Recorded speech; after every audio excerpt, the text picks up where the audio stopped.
minister to reply the discussion. माननीय मंत्री जी, आपका जवाब। उपसभापति महोदय, जो घटना हुई 27 तारीख की रात्रि को, इसके ऊपर बहुत सी गंभीर चर्चा इस सदन में हुई है। वास्तव में बहुत दुखद घटना है और इस दुखद घटना में 3 जो बहुत ही होनहार छात्र अपनी जान गंवा बैठे, अब उनके प्रति मैं भी अपनी भावनाएं, उनके परिवार के भावनाओं के साथ सम्मिलित करता हूं, उनको अपनी ओर से श्रद्धांजलि देता हूं। श्रेया यादव उत्तर प्रदेश से हैं, अम्बेडकर नगर ज़िले से। तान्या सोनी तेलंगाना से हैं। नेविन डेल्विन केरल से हैं। तो ये एक बहुत ही लॉस हुआ, irreparable loss to the families and the nation. इस घटना के बारे में जो जानकारी मिली है, अब ये घटना हुई है, इस घटना में बचाव कार्य भी जो संबंधित एजेंसीज हैं उन्होंने किया है और 28-29 नौजवानों की जान बचाई गई है। बहुत भयंकर घटना, और बेसमेंट में पूरा पानी भर जाने के बाद उन लोगों को एनडीआरएफ ने, दिल्ली पुलिस ने और भी जो एजेंसीज थी, उसमें एमसीडी के लोग भी रहे होंगे, बाकी भी सब, उन्होंने बचाव कार्य किया। अब इस घटना के बारे में आखिर कोई ना कोई जिम्मेदारी तो फिक्स करनी होगी। आखिर ये घटना हुई है तो क्यों हुई है? घटनाएं कई प्रकार की हो जाती हैं, कुछ नेचुरल हैं, उसमें शायद जिम्मेदारी फिक्स करना बड़ा कठिन होता है। कुछ सामाजिक तौर की घटनाएं होती हैं, कई तरह की घटनाओं की चर्चा यहाँ की गई। कुछ थर्ड पार्टी के इंटरेस्ट होते हैं, वो लोग घटनाओं को करने में इंतजाम देते हैं, लेकिन कुछ ऐसी हैं तो जो सरकार की व्यवस्था की कमी के कारण से घटनाएं हो जाती हैं। मैं समझता हूँ ये सरकारी एजेंसीज जो होती हैं उनकी जो कमी रह जाती है, उसके कारण से जो घटना हुई उसमें से एक ये घटना है।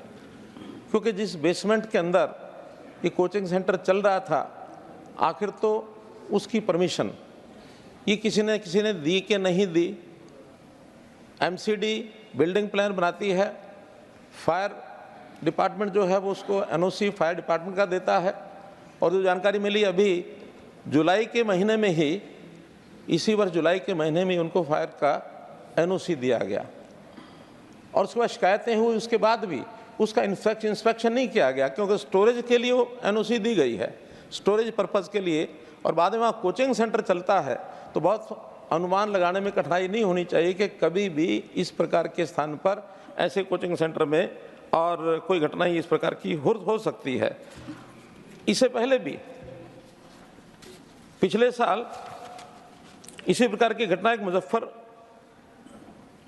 मुखर्जी नगर में हुई थी, और मुखर्जी नगर की घटना के बाद कोर्ट में ये केस गया था, और कोर्ट ने जो एजेंसीज थी एमसीडी को खास करके ये निर्देश दिए थे कि आप लोग जितने भी फायर सेफ्टी नॉर्म्स को ध्यान में रखते हुए, जहाँ जो इस प्रकार के जो भी संस्थान हैं उनके सेफ्टी मेजर्स को ध्यान में रखते हुए इन सब का और एक सर्वे कराया जाए, और सर्वे करा करके और उनके लिए और कोई ना कोई प्रावधान जो हैं वो किया जाए। ये बात ठीक है। उसके बाद 1120 ऐसे संस्थान हैं जिनको नोटिस इशू किए गए, 2023 में ये नोटिस इशू किए गए। लेकिन दुख की बात यह है कि उस नोटिस देने की प्रक्रिया को पूरा करने के बाद आगे उसके ऊपर कोई एक्शन नहीं हुआ। अगर समय पर ये सब एक्शन ले लिए जाते, पहचान कर ली गई है कि ऐसे स्थानों पर नोटिस देने के बाद वहाँ कोई कार्रवाई कर दी जाए, तो शायद ये इस प्रकार की घटनाओं से बचा जा सकता था। तो ये सरासर लापरवाही मैं समझता हूँ। जो एजेंसियाँ इसकी जिम्मेवारी हैं, या तो एमसीडी है और या फिर दिल्ली सरकार है, क्योंकि दिल्ली सरकार को मुख्य रूप से इस प्रकार सारे ड्रेन, सब नाले साफ करने की जो एक पहल करनी चाहिए। वर्षा शुरू होने से पहले ये सारे काम पूरे होने चाहिए। मैं तो चूँकि हरियाणा में मुख्यमंत्री रहा हूँ, 9 वर्ष तक ये काम किया है। हम वर्षा शुरू होने पहले 2 बार मीटिंग करते हैं, एक बार जनवरी में, एक बार मई में। जनवरी में सारे काम आइडेंटिफाई कर लिए जाते हैं कि इनको किस किस को ठीक करना है, और मई में उसका रिव्यू लिया जाता है कि वो सब ठीक हुए कि नहीं हुए, कोई कमी है तो अभी भी महीने भर का समय हमारे पास है, उसको ठीक कर लिया जाए। लेकिन ये नाला जिसके बारे में 40 वर्ष पुराना ये नाला है, और इस 40 वर्ष पुराने नाले में और इसकी जो गहराई है वो भी कई फुट बताई गई है, शायद 15 से 20 फुट की गहराई होगी। और ये एक दिल्ली शहर के बीचों बीच का ये नाला है।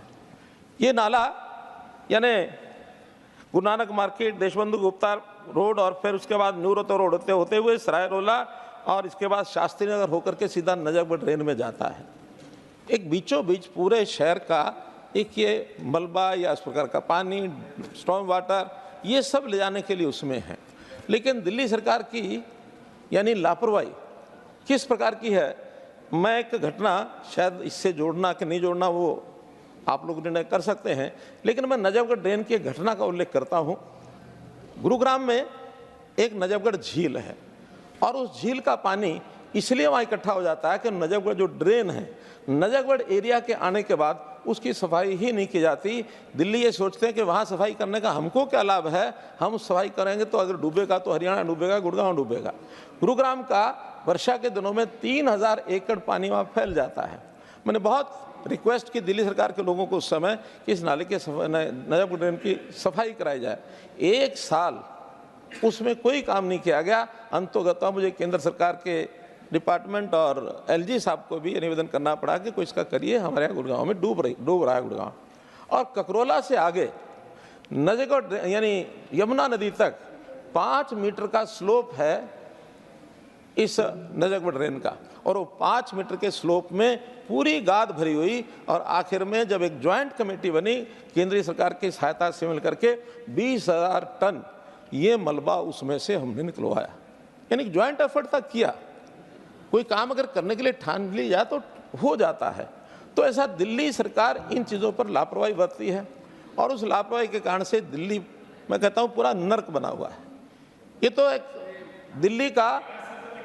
दिल्ली का सब तरफ, क्योंकि माननीय मंत्री जी,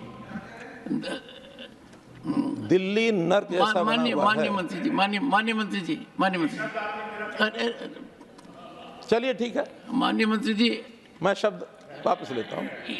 मैंने जब रहने लायक इन्होंने भी जैसी कहा, वहाँ फैसिलिटीज होनी चाहिए। आखिर सिविल एमिनिटीज इसको कहते हैं। सिविल एमिनिटीज का मतलब है कि नागरिकों को कैसे सुविधा हो रहने की, ये काम सरकारों का है और ये सरकारों का काम बटे हुए हैं। और एक बड़ी विचित्र बात है, अंग्रेजी में यदि उसी शब्द का उपयोग करें तो वो पार्लियामेंट्री है और हिंदी में करें तो अनपार्लियामेंट्री है। ये मैंने क्या था, भाव से होता है। कुल मिलाकर के ये जिम्मेदारी, जैसा मैंने बताया कि बिल्डिंग प्लान की परमिशन ये एमसीडी द्वारा दी जाती है। फायर का जो एनओसी है वो फायर डिपार्टमेंट को दिया जाता है, जो अगेन दिल्ली सरकार का एक हिस्सा है।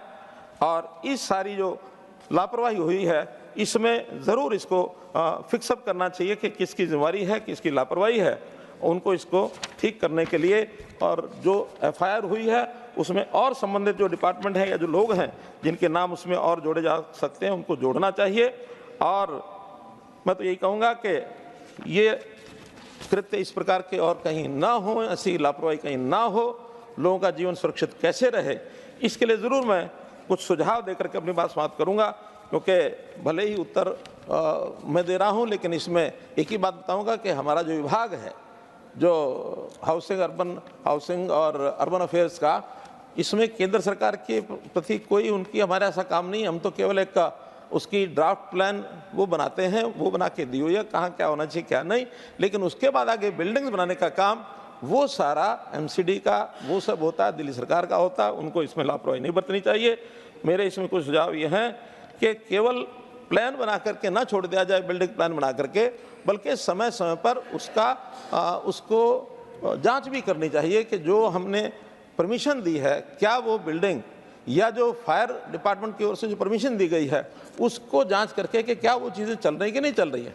आखिर 4 जुलाई को ये जो परमिशन दी गई है, 9 जुलाई को फायर डिपार्टमेंट की ओर से, तो 9 जुलाई को भी इंस्पेक्शन तो फायर डिपार्टमेंट ने किया ही होगा। हो सकता है उस दिन वहाँ कोचिंग सेंटर बंद किया हो तो भी उसको आगे पीछे उसके, और फिर उसके बाद जैसे बताया गया कि उसकी शिकायत भी की गई है, वहाँ पर पार्षद को शिकायत की गई, एमसीडी को शिकायत की गई कि वहाँ कोचिंग सेंटर चल रहे हैं, उसके बाद भी उसका कोई निरीक्षण जो है नहीं किया गया। तो इस प्रकार के निरीक्षण का एक पद्धति बनानी चाहिए। सरकार न कर सके तो रेगुलर थर्ड पार्टी असेसमेंट का कोई मैकेनिज्म बनाना चाहिए ताकि समय समय पर ऐसा निरीक्षण हो सके और इस प्रकार की घटनाओं को बचाया जा सके।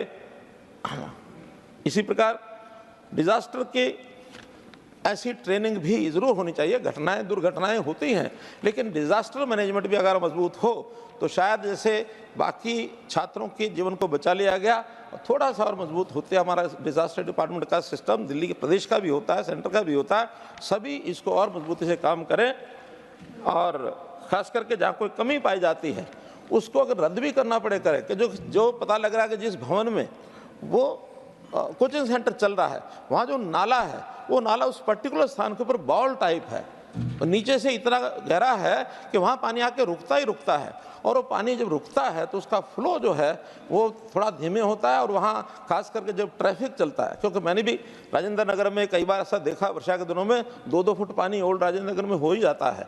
उसको वाहन चलते समय उसकी जो छाल आती है उसके कारण से जो उसका उछाल आता है वो पानी स्वाभाविक है इस प्रकार की जो बेसमेंट का है, और बेसमेंट का रास्ता वो भी इतना भिड़ा है कि अगर कोई दुर्घटना होती है तो दूसरा कोई रास्ता ही नहीं है, उसी रास्ते से पानी आ रहा है, उसी रास्ते से विद्यार्थियों को बाहर निकलना है। तो ऐसे जो इस प्रकार के सिस्टम को जरूर चेक करना चाहिए और इस प्रकार के डिजास्टर यानी विषयों को लेकर के समय समय पर मॉक ड्रिल भी करानी चाहिए ताकि कभी कोई दुर्घटना हो जाए तो उसका बचाव कैसे होगा।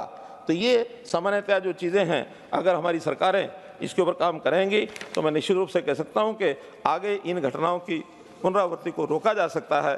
सदन में इस प्रकार की चर्चा जो हुई, मैं सदन के सभी सदस्यों का बहुत बहुत आभार प्रकट करता हूँ कि ताकि आगे इस प्रकार की समस्या ना आए।